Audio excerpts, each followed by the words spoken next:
Hi and welcome back to the channel. We have got a special video today.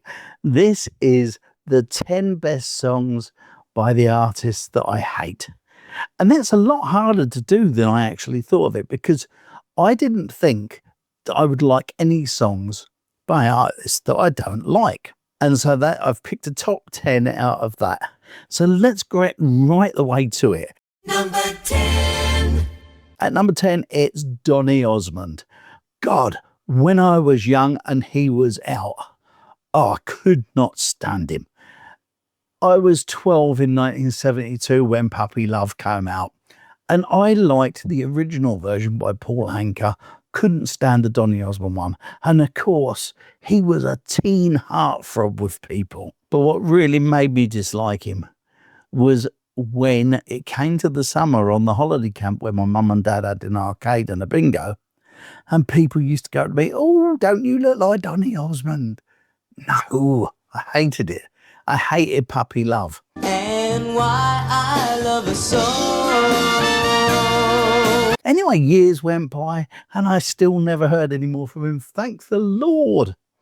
And then all of a sudden, he made this record. It was a version of a song that had originally gone out. It had been an instrumental by George Benson called Breezin'. And he put a vocal on it, and it was called Breeze On By. And my Lord Almighty, I actually liked it, could not believe it. It is to this day the only song by Donny Osmond that I can stick.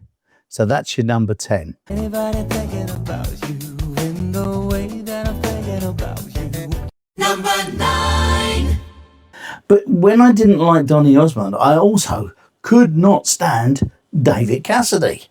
But there was one problem, that being a Pop-Tart meant there was one record he did that I liked.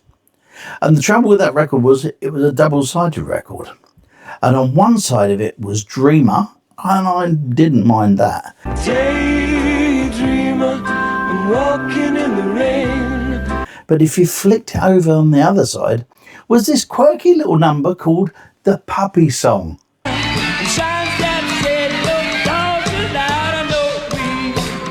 And that I like too. And that's my number 9. Number 8. I cannot stand this band. I didn't like Britpop.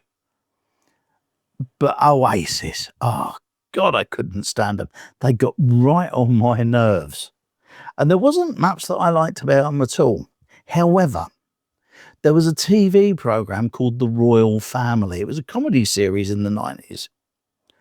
And the theme song of it was a song called Half the World Away. This whole town don't smell too pretty. And that was by Oasis. And I grew to like that over time. And so that is my number 8. As an aside, there was one other song that I liked of Oasis's. Mike Flowers Pops did it. And that was a quirky version of Wonderwall. The way I do about you. Number 7. We're going back to the 80s. Everybody loved this group. I couldn't stand them. Adam and the Ants. They used to do my head in. I didn't like anything about their music at all. Adam went off on his own and became Adam Ant.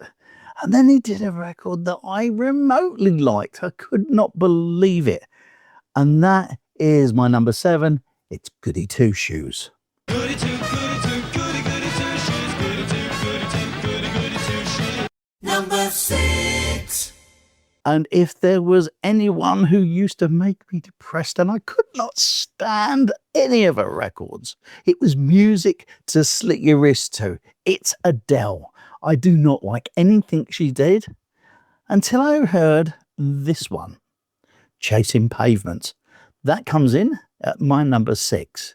Tell the world that I'll never see enough, 'cause Number 5.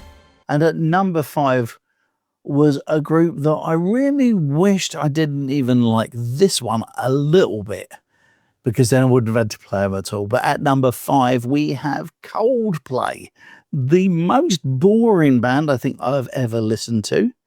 I cannot stand stand their music. But I liked the beginning of the song Clocks. And for that reason alone, Clocks has made it into my chart at number 5. Saved tides that I tried to swim against. Now, before I go on and carry on with the rest of them, I have to say this. You may love the artist that I'm talking about, and that is fine. You've probably been wrong about other stuff as well. No, I'm only kidding. The thing about music that is so great is that it doesn't matter what you like. It's good for you, and that's all that matters. And if you don't like it, that's fine too, because you'll have your own taste in music and you'll like them. And so that's my caveat about all of my choices. Don't berate me. Don't beat me up over it. It doesn't really matter. And what's more, I don't care.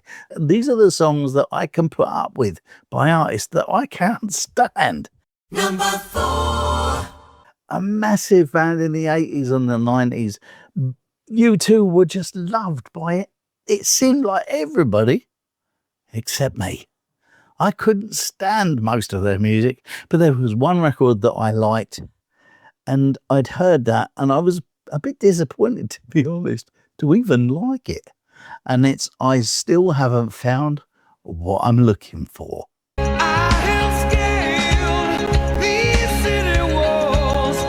Number 3. At number 3 is an artist that, to be honest, couldn't stand. Meatloaf. I thought he just shouted all the time, and the versions of his songs that were good were generally done by the person who wrote them, Jim Steinman. However, there was this one that I thought was okay, to be honest with you. And it's a song that I've played a few times, and I actually don't really mind it, if the truth be known. It's Meatloaf. 2 out of 3 ain't bad. 'Cause 2 out of 3 ain't bad. Number 2. And a band that I have not been able to stand. I liked them for about 3 minutes when they first started. And the group I'm talking about are ABBA. I liked them compared to the rest when I watched the Eurovision Song Contest that time. That was okay. But then they started putting out other songs and they did my head in. The 2 women sound like squealing cats. Although I have to admit that having listened to other bands doing their songs aren't as bad as I originally thought. And then towards the end of when they were chart-hitting monsters, they did 2 songs. One that I liked, which was One of Us.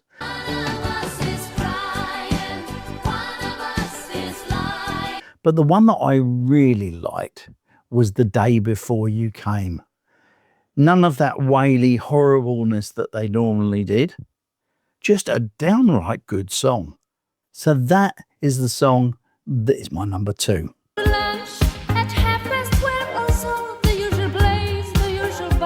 Number 1. And so you're wondering now, who could it be that's made number 1 of the 10 songs by the bands I hate? Well, we're going to do a little bit of teeny bop boy band stuff now. At number 1, it's New Kids on the Block.